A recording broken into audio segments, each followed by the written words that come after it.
So, g'day, Carl. It tells me, my friend, that we are live. Yep. We don't have Simon yet, guys. So, if there's anyone in the chat, no, there's no one in the chat. There's no one watching.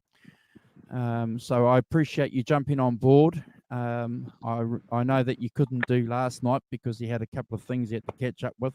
Appreciate your time this evening.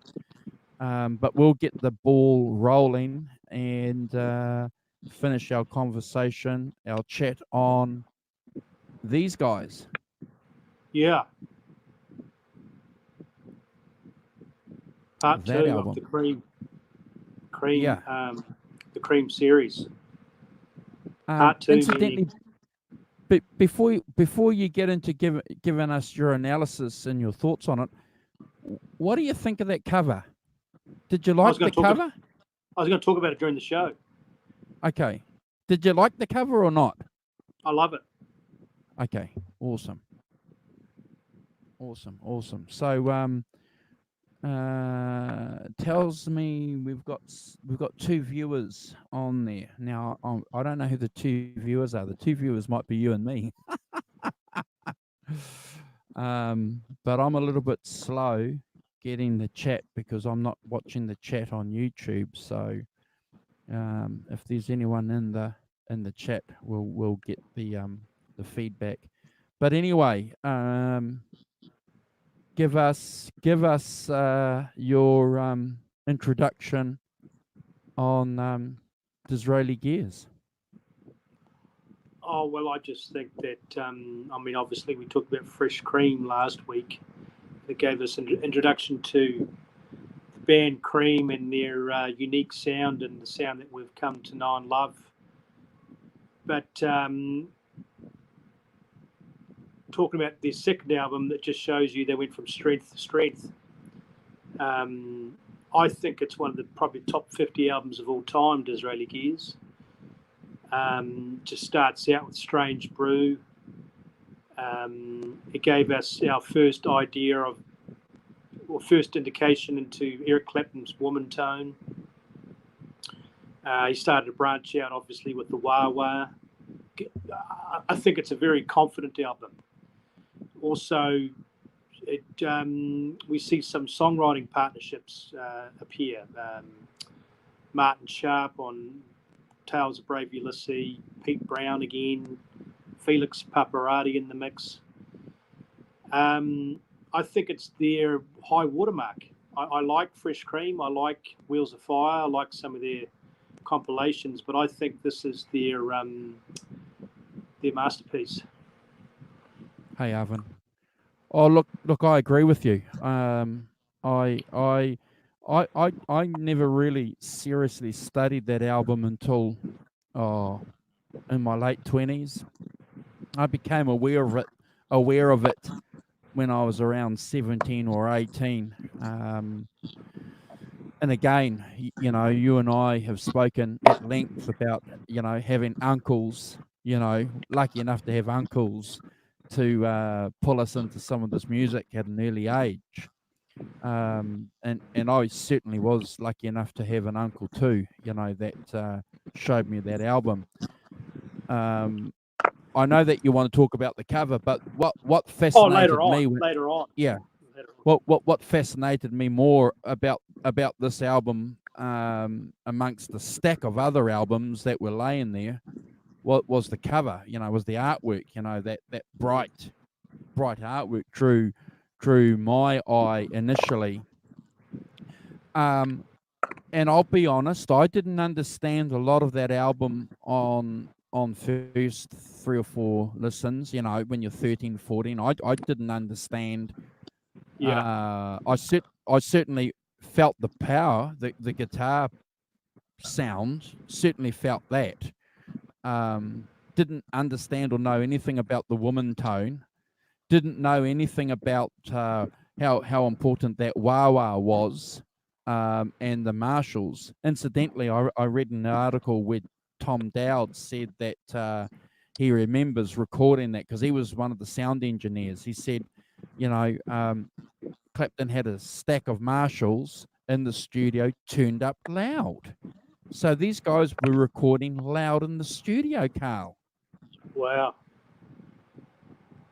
To get that natural distorted tone, or Well, I think so. I think I think these guys were so authentic that what they were what they were playing live was something that they were taking to the studios. So these engineers, Tom Dowd and Felix Pappalardi, besides being great, producers, were awesome engineers because they had to, like, how do you record a stack of Marshalls turned up to 10? yeah. Probably gave them a challenge, eh? I mean, Mike Vernon embraced that challenge when they had the JT45 on 10. But like anything, you adjust in the room. You put maybe the amp way at the back, and try and get the guitar player to maybe try it with his skill to control the sound. Okay, so apparently what Eric did is he laid down his rhythm guitar parts first, and then later overdubbed the solos using several effects for the first time. Number one, the wah, which we've just spoken about, fuzz tone and reverb. There's a lot of songs on there that have that reverb, that was added later on. And the result, as we know, is a mixture of heavy blues and, that sparkling psychedelic guitar. Now, can we use that term psychedelic? Is that a term to describe the tone of that album, psychedelic? Acid blues.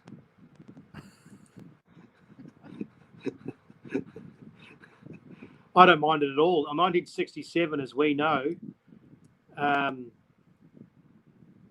was a year of the psychedelic album covers and the Haight-Ashbury, Paisley, letting it all out, peace and love, hippies.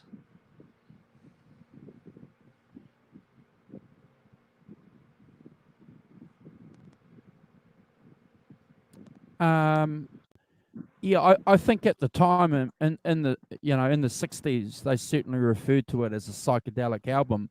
But 30, 40, 50 years later, do we still regard it as a psychedelic album, or is it just a rock album?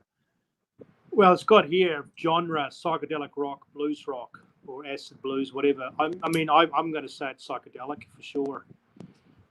Based on the simple fact, the album cover, the wah-wah, Tales of Brave Ulysses pretty much sums it up, I think. It's pretty trippy stuff. Yeah. And a lot of that was inspired by books I'd read. Yeah, and we spoke about the lyricist last week too, didn't we? He's prominent. Yeah. So there's an Australian guy, Martin Sharp, and Pete Brown was he was an American, wasn't he? Pete Brown, he's important.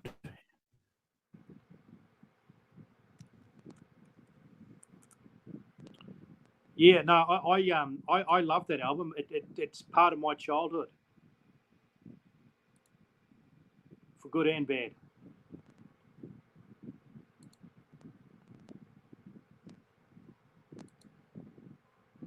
So how old were you when you discovered that album?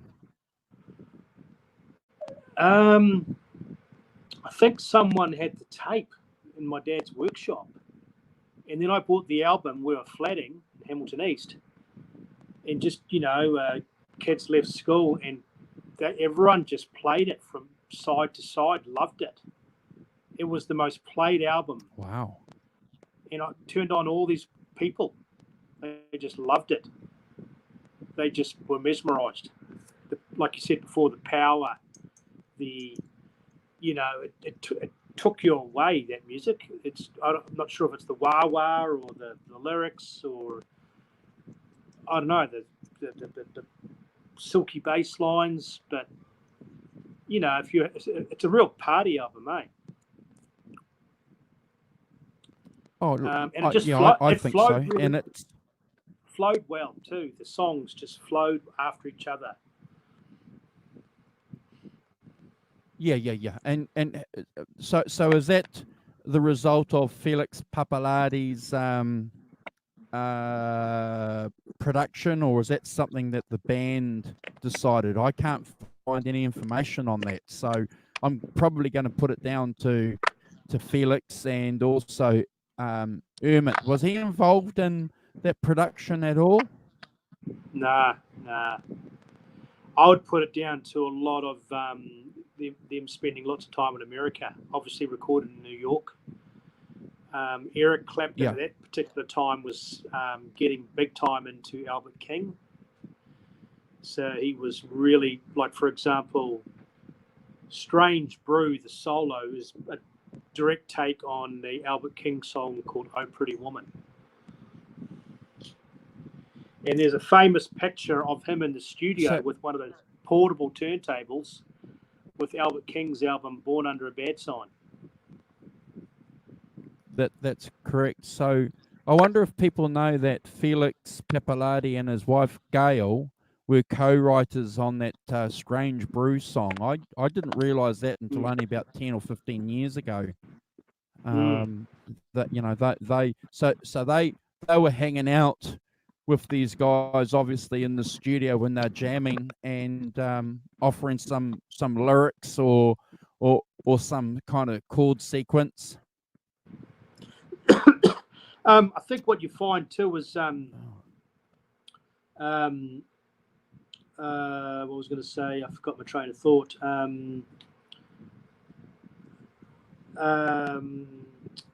Oh man, I had this really great idea. Felix, because Felix played an instrument, didn't he?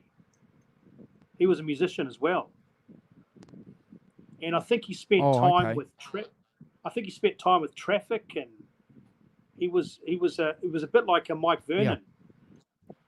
Yeah. So he knew what was going on. So they were surrounded by Jimmy Miller. Yeah, they were surrounded by American musicians in an American studio, trying different things. Oh, that's what I was going to say. So Strange Brew was basically new lyrics over an old backing track, Lordy Mama. Did you know that?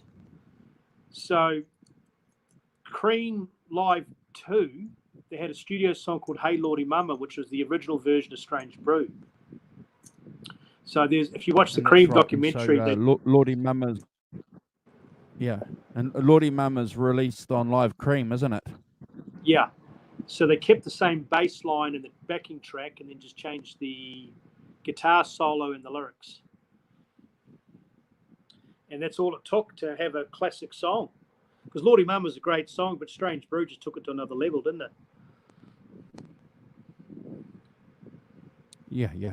I'm just checking my messages, guys, just to see if we've got something from Simon.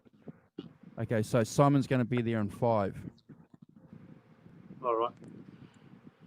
Yeah, so we start out with Strange Brew, and then boom, Sunshine of Your Love. So can you imagine being a 16-year-old kid in San Francisco or 18-year-old in London or Paris, and those first 2 songs? I mean, your world's never going to be the same if you're a serious music lover. Yeah, and I think that guy David Fick, the Rolling Stones editor, I think he sums it up wonderfully well in that documentary that came out a few years ago, the making of this album. And he said, what you have to remember is that Sunshine of Your Love was being played right after Diana Ross and the Supremes, Stop in the Name of Love. And you've got this song happening, going on. Oh, wow. And it just blew people's minds, you know. and it was a radio song. That's interesting. Yeah. I remember went through a phase in America. I bought a lot of 45s, and they had the Crossroads single, and I think the Sunshine of Your Love single, and because they tried to cram in 2 minutes worth of music instead of 3 minutes on the 45, they cut out the solos. Yeah, It was like which is, that's yeah, that's the main part of the song. awesome. Here's Simon. So Here's Simon. Here's Simon. Hold on. Here he is. Here he is. Good Here he morning. is. Welcome. How you doing? Welcome. Welcome. Welcome. How we doing? I, You all right? good. I couldn't get hold of Carl because he was busy today, and then when I got hold of him, he said, "I can give you an hour."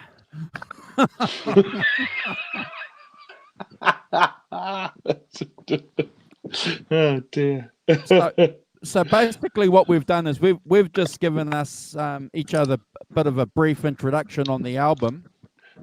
Do you want to just give us some a quick insight, Simon, on what this album meant for you, and maybe the first time when you heard it, if that's okay. Kubrick Lovers saying, "G'day, Simon." Arvin's in the chat. Well, Do you want to do that while we can?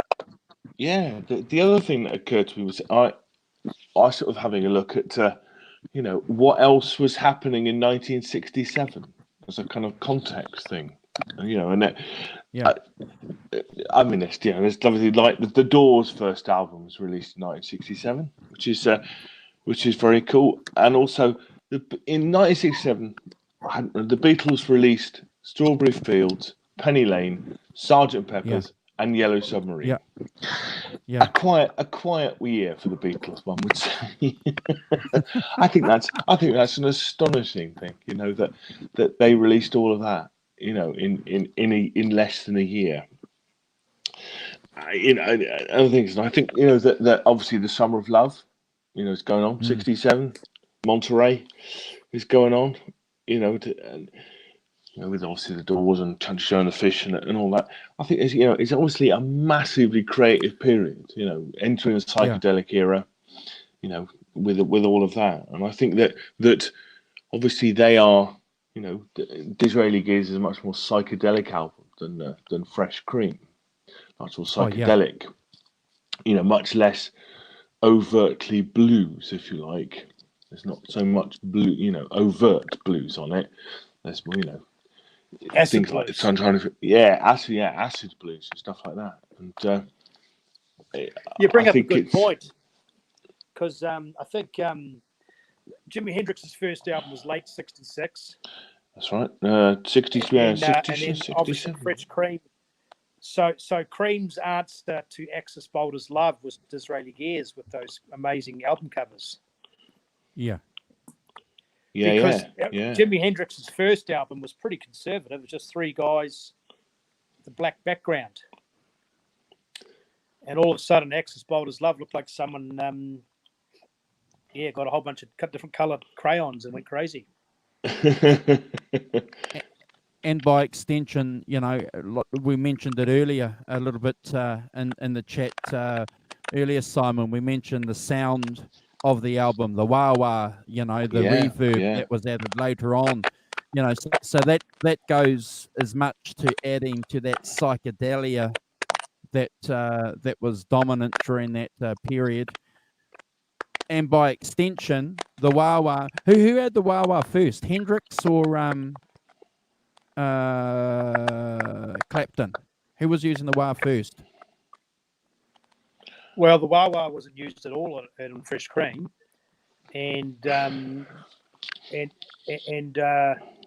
to say Hendrix did, because Are You Experienced came out late '66, and I think the English version had STB, Stars That Play with Laughing Sam's Dice. I think it's got wah-wah, right? Yep. And Disraeli Gears came out November '67. So okay. So certainly those two put the wah in the center of the guitar player's arsenal. Yeah. What a good the advent of pedals. You had the Beatles, so I reckon Sgt. Pepper's is dated badly, and the Stones' answer was no, that's quite a bold statement, Carl, isn't it? I think Sgt. Pepper is dated very badly. And you had Satanic Majesties, which probably had a handful of good songs, maybe 4 at the most. So Stones and Beatles were pretty much put back on the shelf, and Disraeli Gears saved the day, and Hendrix saved the day, and then the Doors came along strong, and if you're a Pink Floyd fan or a Grateful Pipe at the Dead, Gates of Dawn, all of these other course. bands, Cooper at Levison's, yeah, absolutely, all these other bands started to appear out of the woodwork. Oh, absolutely, yeah. There's loads of it, but obviously the creativity in that period was just massive. Going on and things, and then obviously, and we've talked about this in length before, a lot of the English pop bands just either fell by the wayside or completely died. Yeah. I think that there's some other stuff about Disraeli Gears. I mean, obviously Clapton sings a bit more on it, doesn't he? And he sings on there, which is more interesting. I think I've read somewhere that Ahmed Ertegun was trying to promote him as the leader of the group. That's correct. And in actual fact, that it was more like, and Jack Bruce was a bit sort of like, wait a minute, this is my group. It's not his. I'm the singer kind of thing. Yeah. So I think there's a bit of a, I guess, the start of the ego thing in Cream, with a bit of external influence pushing Eric towards the front because he's the guitar player, and the guitar player should always be at the front. And everybody knows that, don't they? Probably did him a favour. To some extent, pushing him to sing and stuff, and because I said to Andrew at the start of the show, I said that Cream went from strength to strength. Fresh Cream was a great introduction, a good album, and Disraeli Gears, I personally believe, is just another level. Yeah. I think it's it's Cream's best album, isn't it? Disraeli Gears. Yeah, I think so. Yeah. And I think we could probably. It's fair to describe this sort of album and the albums around that. We're starting to get into using the term heavy. The music's heavier. The sounds a bit louder. The riffs are a bit crunchier, more serial. Yeah. Oh, sure. Yeah. But on the other hand, you still got, Clapton and his love for the blues. Outside Women Blues, for example, that's a traditional song. He arranged that himself, and that pissed Jack Bruce off that he wasn't involved in the arrangement. But if you play that song, and all three of us are guitar players, I'm sure we've had a crack. Ding ding. Ding ding ding ding ding. It's great. Featuring his woman tone, yes. Yeah. So he, I think this is one of the great things about Clapton and Cream. While they're heavy, while they're doing that psychedelic stuff, Carl, they're still clearly, waving that blues flag. Well, they have to. Yeah. That you got Outside Women Blues. Strange Brew is based on a 12-bar blues. Yep. Sunshine of Your Love is a blues solo, with a rock chords, rock versus rock chord progression, but the solos is essentially blues. Of course. That's the anchor of the sound is obviously Eric's bluesy solos. Yeah, just to Kubrick lover, The Who Sell Out is the Who album from 1967. Oh, wow. Yeah. But I personally would say I'd find a Cream album of all blues songs very boring. Yeah. Oh, yeah. Yeah. Absolutely. Absolutely. I'm glad. Yeah. Sorry. Carl, get. What are you doing? He's having a piss. He's having a business. Oh no, that's water. It's water. Oh, he's running the tap. Oh shit. That's what they all say. But I think it's important to say it's not just. You're right, but it's not just blues, is it? There's other. The influences are starting to broaden out. There's other things on. They're not so blues orientated. Blues, of course. The other thing on it is Ginger Baker sings, doesn't he? The third voice. Yeah. which I was telling Andrew we had a flat, and we had these roommates, and we had hanger-oners and party friends, and everybody loved the album, but everyone was scratching their head with the Ginger Baker song. Yeah, It's a couldn't bit quite like figure that it's out. like it's the Ringo Starr of Cream, isn't it? The drummer's got to have a song. Yeah. So is But I Collins tell you and what, sorry, is Collins and Pappalardi, are they the Felix catalyst Pappalardi. for that album being a psychedelic album as opposed to a blues album? I think so, and I think that they're being pushed. But I mean, I don't know if it's. I don't mean necessarily he's obviously he's producing and engineering it, so he's got a lot of influence on the sound. But they must have been interested in broadening it out.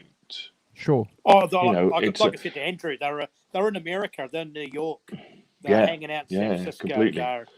Jimi Hendrix would have been a big influence. All of a sudden, we see Eric with a afro. He's obviously gone to the hairdresser and said, "Can you give me a Hendrix?" That's a true. Hendrix Yeah, haircut? Eric with an afro. Yeah. Get me an afro. Yeah. We'll try the curlers today, Mike.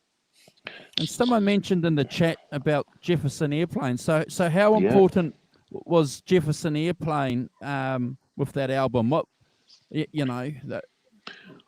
Well, I think Jefferson Airplane is part of the. Yes, it did come out in '67, as did the first Velvet Underground album, Kubrick Lover. Correct. They both came out in '67. But I think that Jefferson Airplane, along with the Grateful Dead, obviously, of course, Quicksilver Messenger Service, Country Johnny, that West Coast kind of jam thing, isn't it? Longer songs, which Cream fitted into really well. So I think that's where the influence is, that they were all kind of stretching out, playing, jamming, playing longer songs, and soloing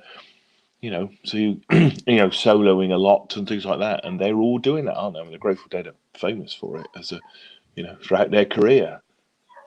Yeah. And I think Arvin hits the nail on the head. We spoke about that a little bit earlier too, Simon. That distorted guitar and the wah-wah sound in 1967 was so new and strange at the same time. So there wasn't a lot of that around. So we're used to that now. We've been listening to that for 50 years, haven't we? 30 years, 40 years. But in 67, it's because the Beatles weren't doing that. The Stones weren't doing that. No, they weren't. No, they were doing different things, but nevertheless, just as creative and just in crazy in terms of sound. Oh yeah. I mean, Sergeant Pepper is it's a product of its time as much as anything else. That kind of dropping acid and kind of psychedelia era. I mean, it doesn't do the fuzz and the wah wah, but it does the other stuff, doesn't it? And we talked about this Diamonds. with a show a while way back about your Mike Bloomfield's exploring Eastern musical patterns and different scales, and John, George, Eric, and Ringo. Well, they were with the Maharishi, weren't they? You took the words right out of my mouth. They took a plane to India and trained to Sri Lanka and sitting down in a squatting position with their feet touching each other, meditating. Now in Zen. And while they were doing that, the Maharishi was getting away with some white girls. Surely not. You're not telling me, Andrew, that the Maharishi penchant for her. Yeah. But there was definitely That's never been heard of. There was definitely a movement going on, because there was that one guy that had that one hit song, Wonder. If you're going to San Francisco, Scott Walker. Make sure. Make sure to put flowers in your hair, right? Flowers in yeah. I mean, it's great. Well, I mean, there's so much in 1967, isn't there? That I mean, just as a guy, I think what the you find human also being takes place in San Francisco in January, and the mantra rock dance. Now, you wouldn't have had that in 1965, would you? The mantra rock dance, held in the Avalon Ballroom in San Francisco, featuring Janis Joplin and the Grateful Dead and stuff, and and Allen Ginsberg, and So and as you say, yes, a name I'm not going to pronounce in support of the International Society for Krishna Consciousness. So all of that is going on and the Beatles drop acid into. I mean, it's just amazing, just like quite. And obviously the police raid on Redlands is in '67 as well. Yeah. All All Jimi of a Hendrix sudden sets fire to his guitar for the first time on the Engelbert Humperdinck tour and burns himself and has to go and be treated for burns. I didn't know a lot of that. these guys, they're still in the early 20s, almost touching mid-20s. And your John and your Pauls, all of a sudden they're quite wealthy rock stars. They're actually taking some time off and they're branching out with different songs, extending the 3-minute box that would be on the radio to a 6-minute song, and Absolutely, buying Rolls Royces and girls with wearing pink fur and nothing else much in the back seat, and all this sort of stuff going on, Yeah, Marion Faithfull with the Snickers bar at Redlands, and sitting on a rug or laying on a rug or something. Oh, Bob Dylan Sadly too. not true. Don't forget Bob Dylan. His Dylan, Bobness. He was a big influence on the songwriting too. Yeah. But prior to Hendrix, though, getting a little bit away from Eric, but talk about the wah-wah. Earl Hooker was using the wah-wah, blues guy, but anyone else that was using a wah-wah? Because no. So Hendrix really took it to the front of the stage. And with a fuzz pedal, didn't he? He had the fuzz pedal as well. Yeah. Yes. Because prior to that, you had these Yardbirds and these Bruce Breakers and these Stones and these Beatles and all these other little creatures doing 3-minute songs using straight chords, next to no effects, maybe a bit of reverb. All of a sudden, the songs are longer and they're creating different sounds via effects, Yeah. The wah-wah pedal was created by Bradley J. Plunkett. What a great name that is! In November 1966. So basically, it didn't come round. So '67 it had been on the market for 20 minutes, kind of thing. And I mean, some other guys had a kind of there'd been like a Diamond tone and volume pedal using it, but so it's actually a gadget that stuck. So, gadget that stuck. Yes. Yeah, absolutely. Yeah. And they must have, in that case, they must have got it at the same time because it's on Hendrix. Hendrix in England, the first 2 Hendrix albums were released in '67. So what would Voodoo Child or Tales of Brave Ulysses or White Room sound like without a wah-wah? Yeah. It'd be horrible. Instead of wah. What was he trying to emulate? I wonder with the wah-wah. Well, it's singing, isn't it? It's saying wow. It's a kind of emulating a voice, isn't it? Yeah, kind of thing. Because Peter Frampton had the thing in his mouth, didn't he? The voice box, yeah.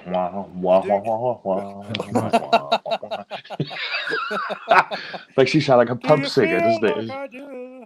The talk box. Yeah, I don't think we'll get flagged for that. I think I prefer the wah-wah. Yeah, I love the wah. I play with the wah every opportunity I've got. That's my wah. I just have a generic one, but I think it's a great tool. I think you're right though, Simon. It gives you the singing analogy is perfect for it. Yeah, that's what it's about, isn't it? I mean, I think that yes. I mean, it's interesting, that they obviously got it at the same time. Hendrix, and what it's like with a new thing. You get a new pedal. I mean, it obviously hasn't changed at all, is it? 50 years. We've got a new pedal. Must get it on the new album. So, yeah. But you are right. Without those kind of things, those songs don't. They make those songs in many ways give you a different tonal palette. And we'll flash forward another 30, 40 years. Sweet Child of Mine. Yeah.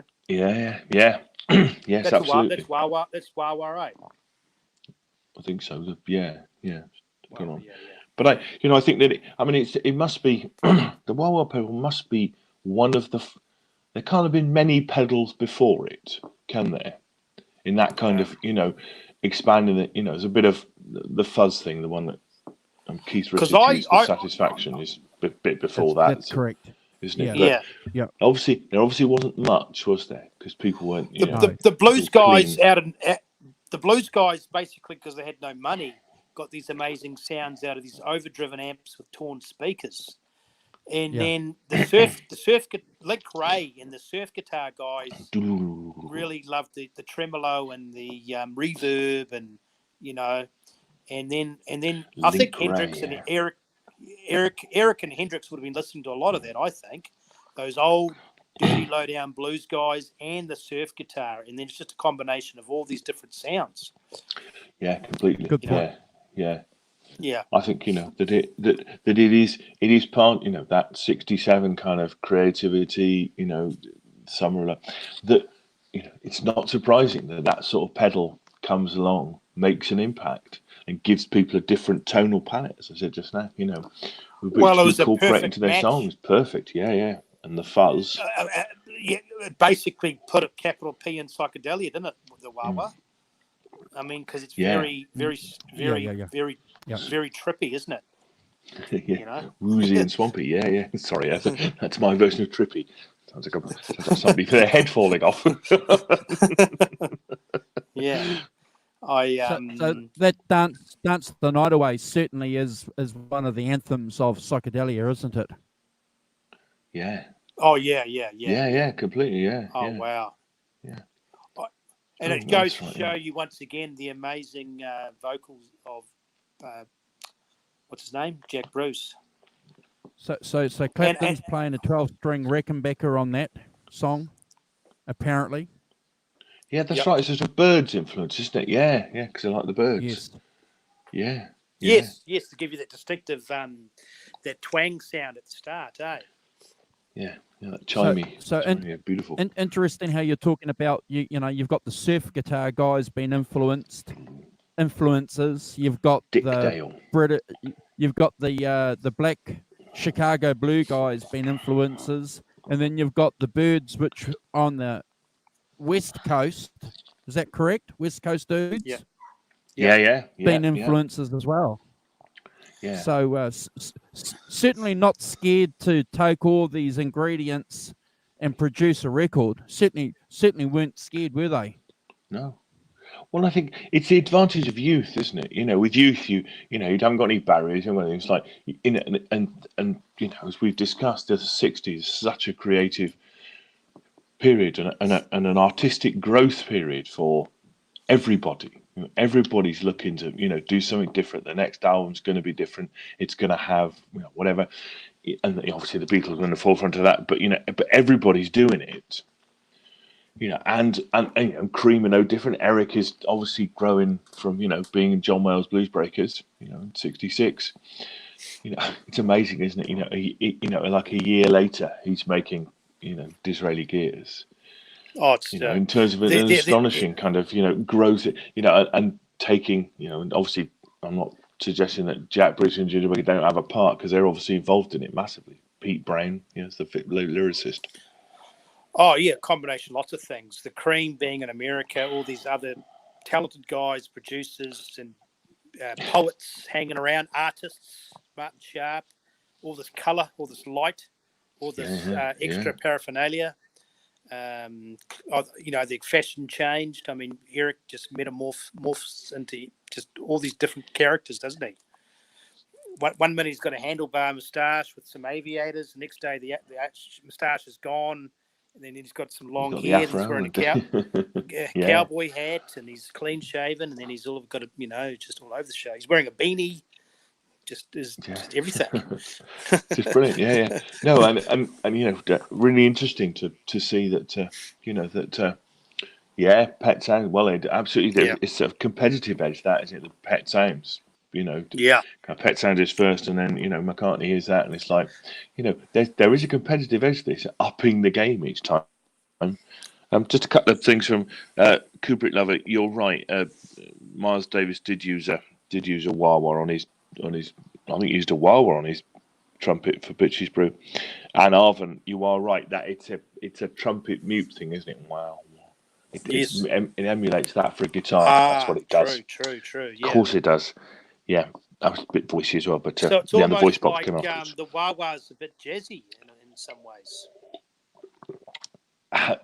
Yeah, it has a jazzy influence because you're with the guitar, you're then able to emulate the mute, the mute thing you use on a trumpet to go wow wow, mute the sound.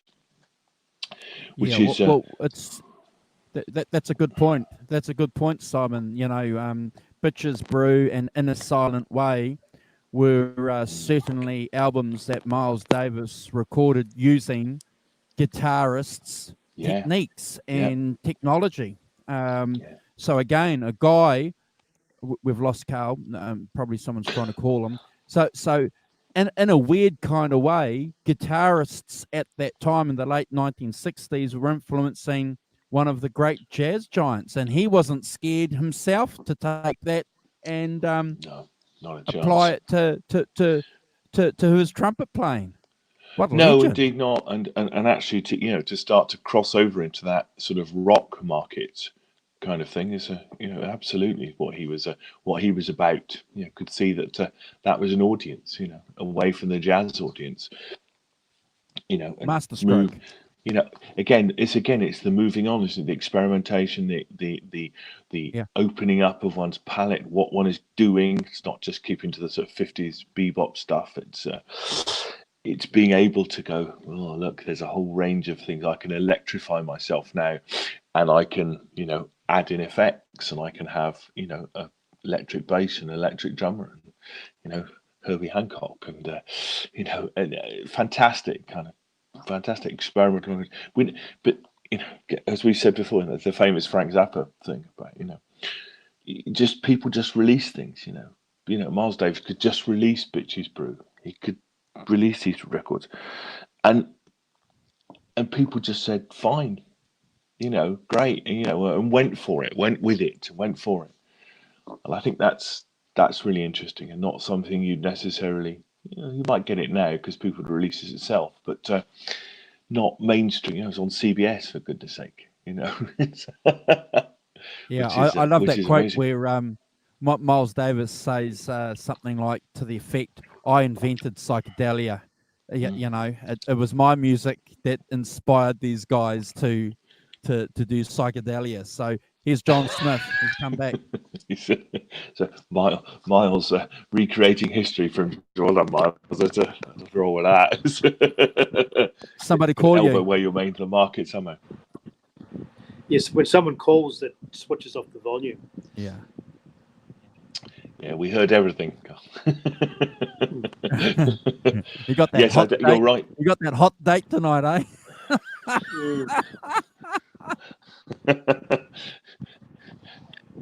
Yeah. But yeah, Kubrick Lover, you're right. He was going to collaborate with Hendrix. Hendrix was there's an interesting piece of speculation what Hendrix would have done. I did, yeah. Yeah. So yeah, probably Prince as well. So we're saying that when Miles Davis wants to collaborate with you, the only way of getting out of it is to die. we were talking about jazz before, and we're talking about Cream with the extended solos. That all came from a jazz background, didn't it, really? It's the jazz thing. Absolutely. The improvisation is the jazz thing, isn't it? Right, of course, that's all it's about is taking that jazz thing and applying it in a blues rock context. Yeah. No wonder bloody Miles Davis said that he inspired psychedelia, because Jack Bruce and Ginger Baker were jazzers. Yeah. See, absolutely. Came from a jazz background, would have known all about Miles Davis completely. So, So it has a grain of truth in it. that Rickenbacker sound's got a little touch, a little flavour of surf guitar and country and rockabilly. Yeah. And then you got the jazz, then you got the blues, and then you got a bit of reefer, and you got psychedelia. Yeah. Well, I mean, the Grateful Dead, was kind of bluegrass and influenced, and before they sort of moved on to sort of that sort of much more kind of melodic soloing thing. But I mean, and it does come from jazz, that improvisation. Because if you think about it, it doesn't come from pop as a genre. Because 3 years before it's 3-minute songs, and then you get the guys 8-bar like solo. Black Sabbath and these heavy metal bands take some Cream and then they add some classical to the mix. So Richie Blackmore particularly. So I'd be interested to get your guys' opinions on Mother's Lament. Do you guys listen to that when you play the album, or do you just That's Jack skip Bruce, it? right? Yes, Jack Bruce. Yes, yes. It's the one I at think the it's end. the last song on the They side sung by Clapton and Baker. Jack Bruce not being a Cockney, that had nothing to do with it. He's from Scotland, so he talks in a. So I think that he. Yes, Cobra. You're right. Yeah, John Densmore and Charlie Watts. Yeah, absolutely. Charlie Watts plays with a sort of jazz style, doesn't he? Open-handed. Still. Yeah. Yeah. Because I think when it came to music, you had obviously musicians, you had rockers, you had blues guys, you had the country guys, but I think, especially from a intellectual background, the jazz musicians would probably consider the musician's musician, right? Yeah. As far as serious music. So serious. Yeah, being taken some serious. Yeah. I mean, Mother's Lament is such a weird song, though, isn't it? I mean, it's kind of just off. I mean, it's almost like it's almost like Chaz and Dave. It's almost like Chaz and Dave in a funny kind of way. It's like Chaz and Dave got their entire shtick from Mother's Lament. I'm not saying that's true, but yeah, I mean, because Jack Bruce plays the piano on it, doesn't he? And no singing. That's an English sense of humor. I think that's that's a good English point. guy taking a piss and putting having that on a bit of a laugh. Yeah. Because the Stones did some quirky songs and the Beatles, and it just showed you their humour, didn't it? What about She Walks Like a Big Rainbow? Oh, S and W. Yes. What a great song! What a great riff! Wow. Coming to me in the morning, and the laughing purple fishes that go laughing through your fingers. That's right. Yeah. Pete Brown at his best. And building a castle in the sky. Yeah. Well, is it Jimi Hendrix? Is it Castles in the Air? Just saying. No copyright and things. Yeah, no, there was definitely a. They could never go back to that. I mean, I think we spoke about it last week with BB&M trying to do a bit of that. They tried, but all the planets, all the stars, all the smoke, and all the farm, everything aligned in '67. Everything kind of.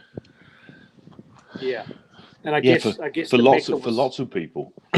Yeah. Everything came together, and it was crazy to think that they thought this utopia would last, and obviously Altamont shut that down. Yeah, absolutely. So they had about 3.5 years. It started about mid-66. Sorry, let me answer. Kubrick Lover, you're right. The Who were influenced by classical records, particularly opera, because Kit Lambert was their manager, and his father, Constance Lambert, was a composer. So Kit Lambert had a big background in classical music and particularly opera, and would play stuff to Pete Townsend completely. So they completely were Tommy and Quadrophenia were completely influenced by it. That's why they were called rock operas. Because they were influenced by classical music operas. Completely. And then obviously Queen took a cue from that and another level, didn't it? Yeah, took it. Well, yes, yeah. But it all of that is that spirit of experimentation, and the technology is kind of expanding, isn't it? I mean, I know it wasn't 67, but the 8-track and then the 16-track came along. The Beatles used 2 4-tracks joined together, didn't they, for Sgt. Pepper's? And I think we're you know, talking so about. you can see that it's all going, like the technology's getting better. There's more tracks you can suddenly record, so you can record things better. You know, the bands are PAs getting. was slowly becoming introduced, Yeah. Oh, yeah. God, yes. and Marshall amps were probably being built by the thousands. Well, they were the thing then, weren't they? Absolutely the thing. You know, to get enough volume to Les play in Pauls those were big places. everywhere. Yeah. You Are know. Chaining there them. are there any secret meanings or secret slogans on this album cover? We know that there's a few on the Beatles' Sergeant Pepper's, Pepper. but is there any controversy on the front cover and the back cover of the album? I don't think so, particularly. Not. I haven't heard anything, but you can obviously. I Oh, think I those haven't either. covers were designed to get loaded and then look at them. Yeah.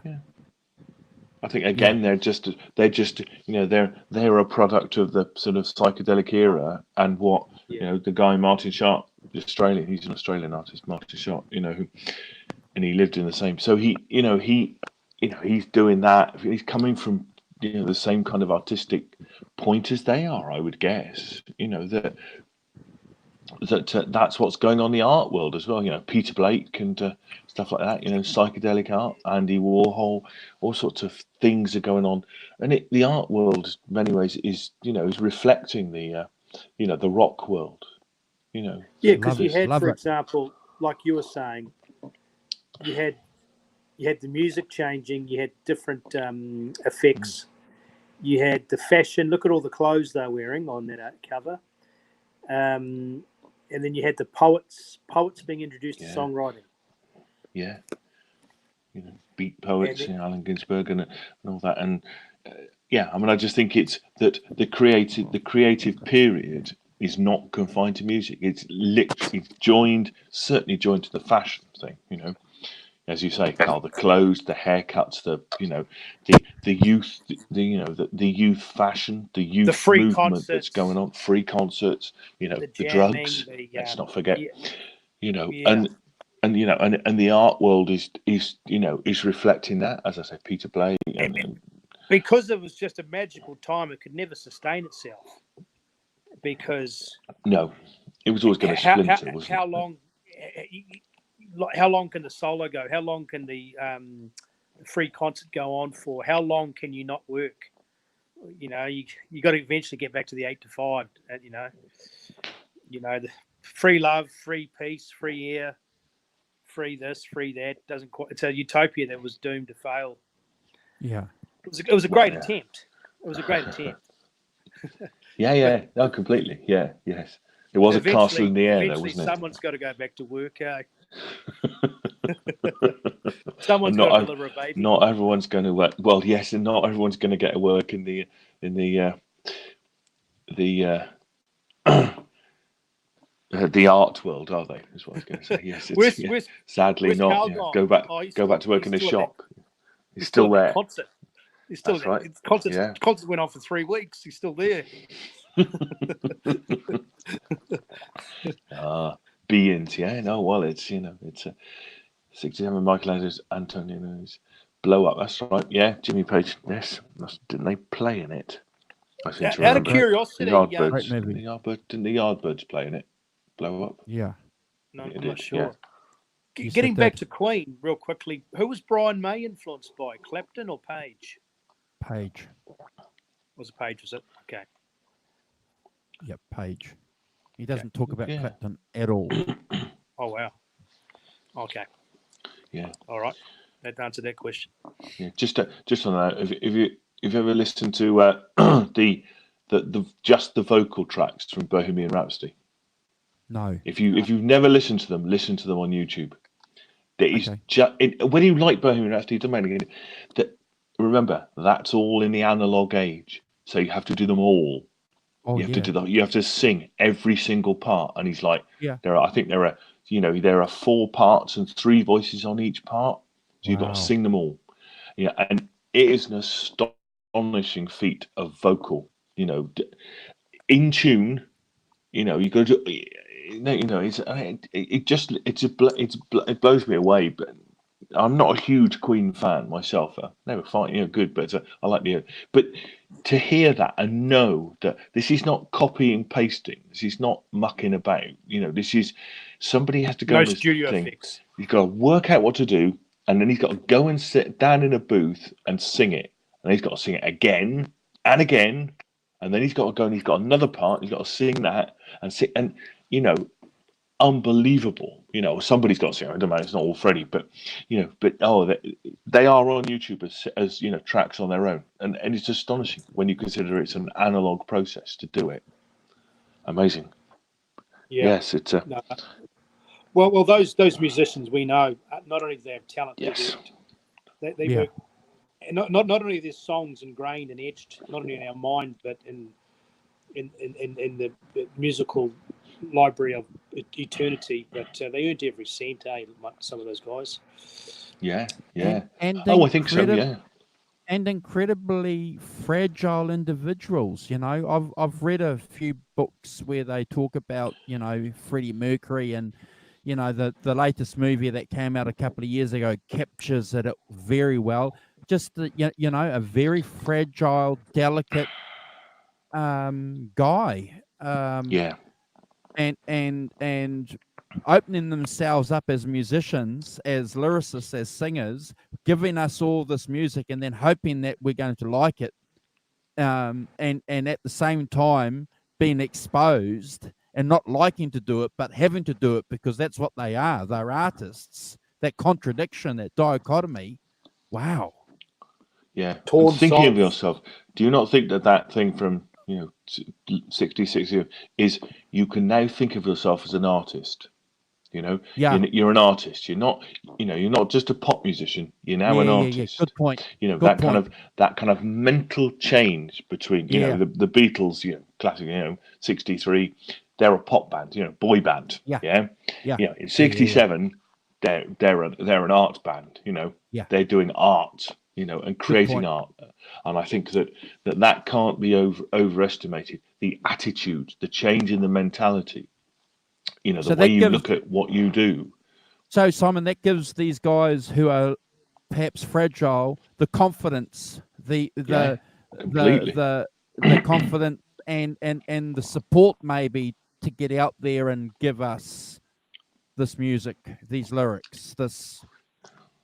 Yes, completely, and I think that's right, because then all of a sudden, there are no barriers to what you can do. You're not confined by 3 minutes. You're not confined by 4 tracks, 2 tracks. Suddenly there's 8 tracks, 16 tracks, 32 tracks. That. Sorry, I'm just out of thought. It's funny, everything in music and computing is in 8s. Anyway, but suddenly if you're doing Bohemian Rhapsody, you're able to have 12 tracks of vocals because you're able to do it because you've got enough tracks on the mixing desk and a tape to be able to do it, and that means you're right that your one's fragility and one's that Kubrick Love was talking about the first Pink Floyd album, Piper at the Gates of Dawn. Syd Barrett is let's be fair, he's quite an odd character, Sure. and that's not like anything else really. The first album, is kind of the first Pink Floyd album is a kind of piece on its own really. All his songs and stuff, and quite strange, kind of almost nursery rhymey sort of things. But obviously, that's 67 as well. So you're saying to yourself, that kind of being an artist. They painted as well. A lot of those guys painted, didn't he? Dylan painted, Lennon painted. They all started to discover other artistic endeavors that they could do. And however, none of them were painters. Ronnie Wood, well, that's right. Ronnie Wood, absolutely. And they that must have been in their mental. Like, well, we're artists. We can do can do artistic stuff. Oh, that means I can do paint, because a lot of them have been to art school as well, haven't they? I mean, the art school scene in the yeah. early 60s in the UK cannot be underestimated in its influence on the, I mean, Pete Townsend particularly wasn't, but I mean, the Who sell out with its kind of adverts and jingles and all of that, is definitely in a similar vein. It's not painting, but it's taking media things and That's a good recycling point. them into pop music. That's And I think deep down, a lot amazing. of them would have been quite competitive. So, they're trying to outdo each other, which is a good thing because they're pushing each other to different limits. All of a sudden, Hendrix is doing some wild solo, then Eric's got an afro and he's painted as SG and he's doing something wild, and then someone else is doing something wild. Oh, that's right. And you're discovering more techniques in the studio, like tape delays and. Hello, cat. we're this is Carl. We're doing Johnny Bean's show now. See, Johnny Bean has a cat. We've got a cat too. Ha ha. But I do think that as I say, that broader artistic concept is really is really interesting, and the fact that all those people in those bands thought of themselves much more as artists than they did 5 years beforehand. And I mean, let's amazing. face it, 67 minus 2 is 65. And I mean, obviously, 66 was an interesting year because you had Aftermath and Rubber Soul and what was Revolver? So 66, 67. Yeah, we could see stuff slightly changing here, getting slightly longer. The cover of Revolver is quite interesting because there's no color there, but you can see some just little flakes of acid starting to appear. Yeah, completely. Yeah, Kubrick lover. Pink Floyd met at architecture school, not at art school, but that's picking holes. I think architecture is still an artistic endeavor. Building buildings and stuff. So not so far away. Pedantry. Obviously, their brain. I think you got an artistic side of your brain, and then you got a mechanical side. Left side, and the right side is the cognitive side. Yeah. So obviously, these guys had some stuff firing a lot on one. Well, I think that there's a view then, isn't it, that that acid particularly opens up the left side of the creative side of your brain. Kind of the doors of perception and all of that. I've seen as a mammogram or a sonogram or a MRI or RIM of a brain on acid, and it does show certain parts of the brain changing colours and lighting up. Hey, hi, see, changing colours, man. I think it's right. And I don't think you can. Kubrick lover, they are Donovan's Hurdy-Gurdy Man. I don't think it has Jimmy Page on it, but it certainly has John Paul Jones on it, and he arranged it. Hurdy-Gurdy Man. Yeah. But I think you're right. I mean, and I think that broader context into which Cream, Disraeli Gears comes, fits perfectly, doesn't it? The moving on, the changing. These guys when they started were young, and obviously you saw Keith really change his jaw structure. He was maturing, his hair obviously.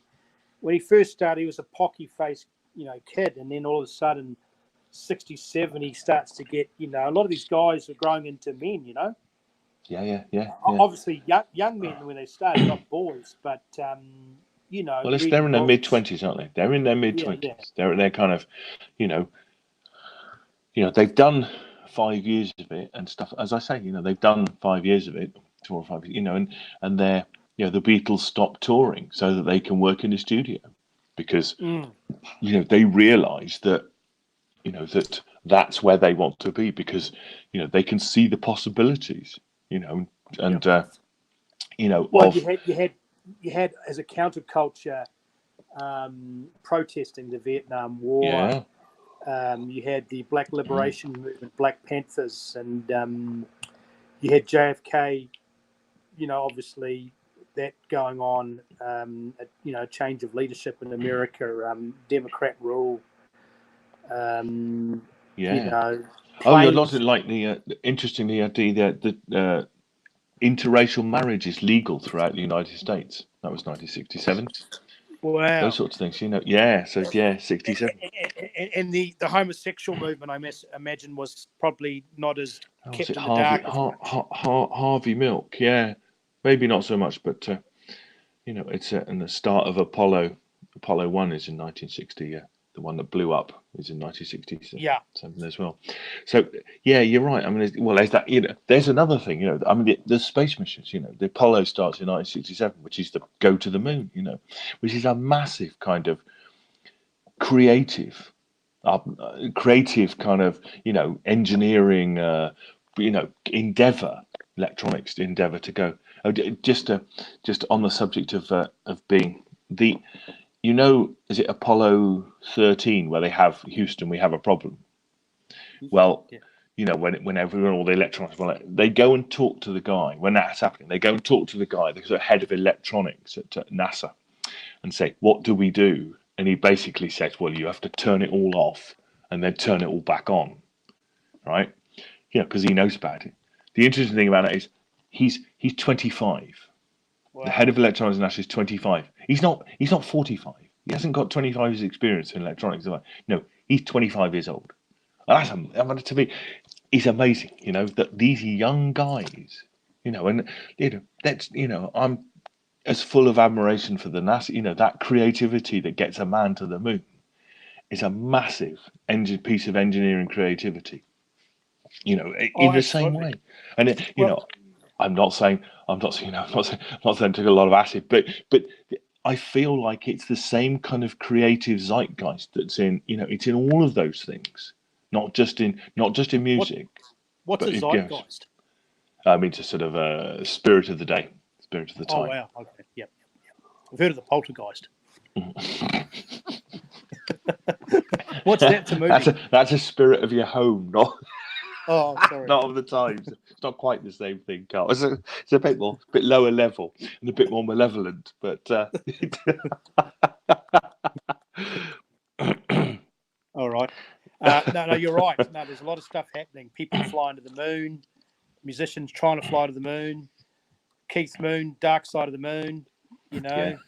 Heart transplant. First heart transplant in South Africa in 1967. Dr. Christian Barnard. You see, even in medicine, there's a kind of creative, sort of leap forward. For the first time, you could make a heart transplant. Wow. Oh, no, it was exciting. I don't know. If I could go back in time, I would love. I mean, that's why I have a record collection, because I try and live vicariously through my records and try and go back to the time and pretend I'm there. And I wished I was there. It'd just be fascinating. I loved it. America was growing. It was, London, New York, and London were pretty much sister cities, really. I mean, probably 3-4 hour trip on the plane. Concorde comes out in 67 as well. The first time Concorde seen in 67. Yeah. So you're absolutely right. Things start to, the world start, so in a couple of years' time, you'll start to be able to fly to the US in 5 hours, kind of thing, on Concorde, and transatlantic flight starts to become more of the thing. It's and flashback, 12 years prior with the Buddy Holly, the Elvis Presley. Oh, the little dog. Andrew and his friend. Hello, dog. Look at that. How cute is that? Yeah, and then I mean, all of a sudden, the idea of touring the world wasn't such a bad idea. No, it had opened up, and because the biggest thing that Cream were doing, the Stones, was an American tour. Yeah, or that was the or world. A tour of the British Isles. Yeah, the planes got bigger, the PA systems were introduced, the promoters got more money, the stadiums got bigger, it was just everything all collided. Yeah, money got absolutely bigger. Yeah, and I mean, in a sense, it's what we're saying is, you name it, it's having a growth spurt. In a sense, like teenage growth spurt, isn't it? That pop music is 12 years old then, kind of thing. So you're going, if you say Elvis is the sort of beginning of the modern pop thing, 12 years later, you're getting into a teenagerdom, and you start to have a growth spurt. What's astonishing is that the people born post-war are, driving it, and they're driving it in all fields. Yeah. People born in tried to do a psychedelic 1945 album, are didn't he? 20. Yeah, well, he had 20, and yes, he did. Yes, mixed success, I think, is the. And then you had a lot of these guys, the Elvis Presley, who were all a slightly different generation. Jerry Lee, they didn't really adapt to the psychedelics. So a lot of them were put on ice for a while. They were put it back in the freezer, weren't they? Yeah. Cryogenic. Oh, cool. Talking about the first man to be cryogenically frozen was in 1967. He's still waiting to be revived to cure him of his kidney cancer. Was it just his head or the whole body? His whole body. Yeah. They are. Like, yeah. Well, how weird is that? Again, kind of just I like that sort of left field thing. It makes me smile. But 1967 was the first one. Let's just Kubrick lover, you're right. Yes, I can remember. I work in IT, so I can remember putting in the mid-90s, putting a computer on somebody's desk, and he'd worked at NASA. He'd worked as a publicity guy at NASA, and he said this computer has more computing power than it took to send a man to the moon. Wow. So and that was the other thing a normal too, a 365 desktop computer that had more computing power than NASA had to send somebody to the moon, which is amazing. How prophetic is that song called 2000 Man by the Rolling Stones, with the random computer? Yes, absolutely. Yeah. Let's see, and see, that's got more computing power than it took to send a man to the moon. That phone has.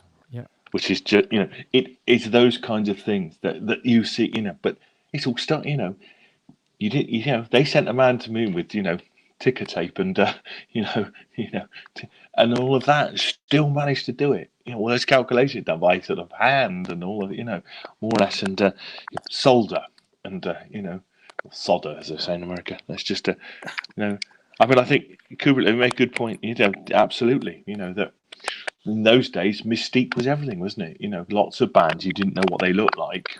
He's making the point that America didn't know what the Beatles looked like till they arrived, Yeah. And I think that's, I can remember that is, you'd hear a band and you had no idea what they looked like or anything like that.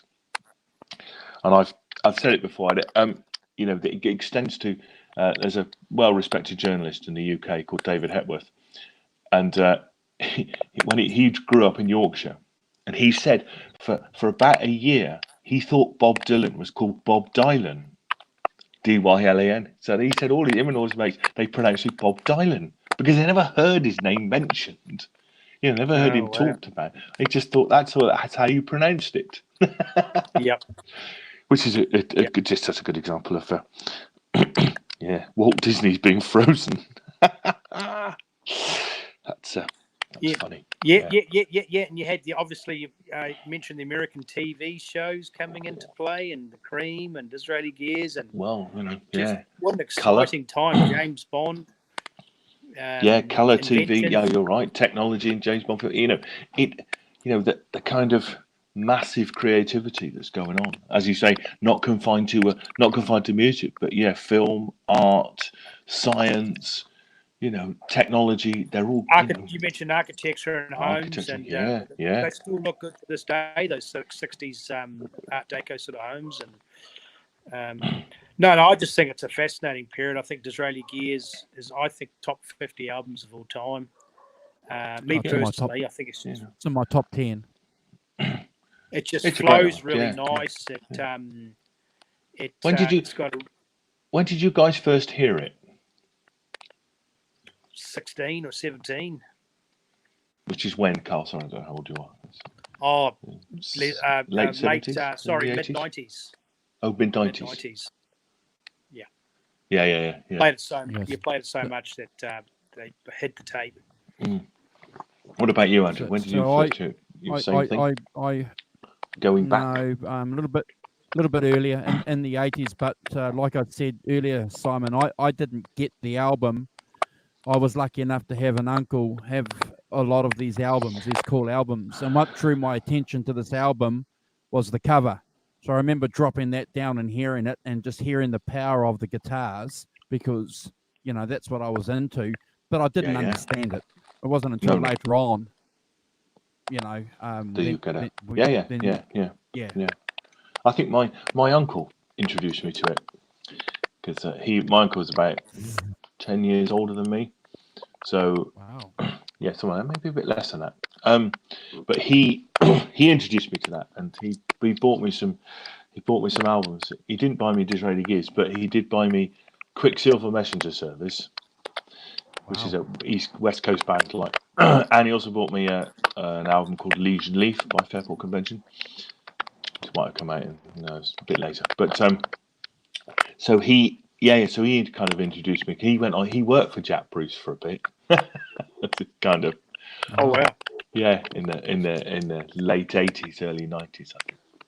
But so he introduced me to Cooper Lover's 47. Lucky man. Cooper Lover, just to answer your question. People in the UK wanted Stratocaster. I think that the first Stratocaster that's come to it was what Cliff Richard bought for Hank Marvin, wasn't it? Yeah. Wasn't that the first Stratocaster in this country? Yeah. Or am I making that up? But I think it probably was one of the first ones that came. So that's obviously Red. Yeah, red. Red. Yeah. Fiesta Red, the classic Pink colour. ones later on. Yeah. Well, I think don't they kind of fade to pink a bit as well? Those, if you leave them out, I think they fade. It's a feature. They don't remain Fiesta Red for that long if you leave them out. But I think. Hey guys, my phone's about to die. All right then. And it's half past 7, Carl. You're still here. Yeah. Is there a queue of people the other side of the camera going? Oh. No, it's been great catching up with you guys. I appreciate it. Yeah, and just in closing, I mean, I'm not an expert or a critic, but my humble opinion on reviewing the album, I think it's an absolute classic. We mentioned the word growth and strength. The band went from strength to strength. Incredible amounts of growth. You know, Eric singing more, like Simon said. The introduction of the wah-wah and some, different guitar techniques. He was doing a lot of that. Is it ascending or descending chord progressions too? Because White Room and Tales of Brave Ulysses was, what's it called when something goes down? Yeah, descending chords. Yeah. So he's starting to get a bit of a real signature Eric sound, I think. Yeah, completely. Yeah, and I think it is a product of its times, as we've discussed. That also, and that album was hugely influential on not only rock but metal. Anything else you think? Yeah. Well, and certainly that jamming thing, making it, things long. I mean, their tours, again, they're in the zeitgeist of that, extended solos and, making your concerts longer because you're, which obviously all the bands in the 70s, late 60s, early 70s, Purple, Zeppelin, all those guys, they were in that, and Jimmy Page was around at that time, and obviously he's doing thinking of doing the same thing with Led Zeppelin, having extended solos, stuff like that. But I think Cream were doing it when they were touring in '67. I can imagine US Jimmy gigs. Page being the artist he is and the competitor he is, having his ear very close to the speakers, listening to Disraeli Gears. Sure. Oh, sure.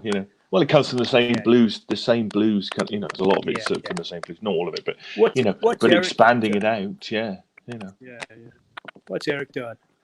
Yeah, but I think Zeppelin did introduce that English folk thing into their thing as well, which was different. But but I think that that it's this the 66 was not that at all. Didn't have kind of extended stuff, whereas 67.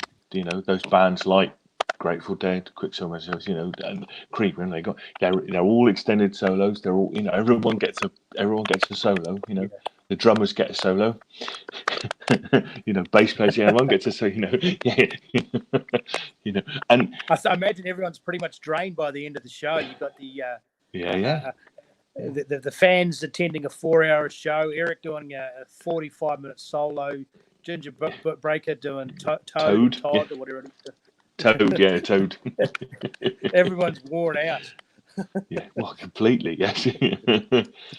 The Jew promoters saying, when's this thing going to be over so I can get my money, So, Come back tomorrow, yes, we'll still be going. Come back tomorrow, it's past midnight. The banking day will start the following day.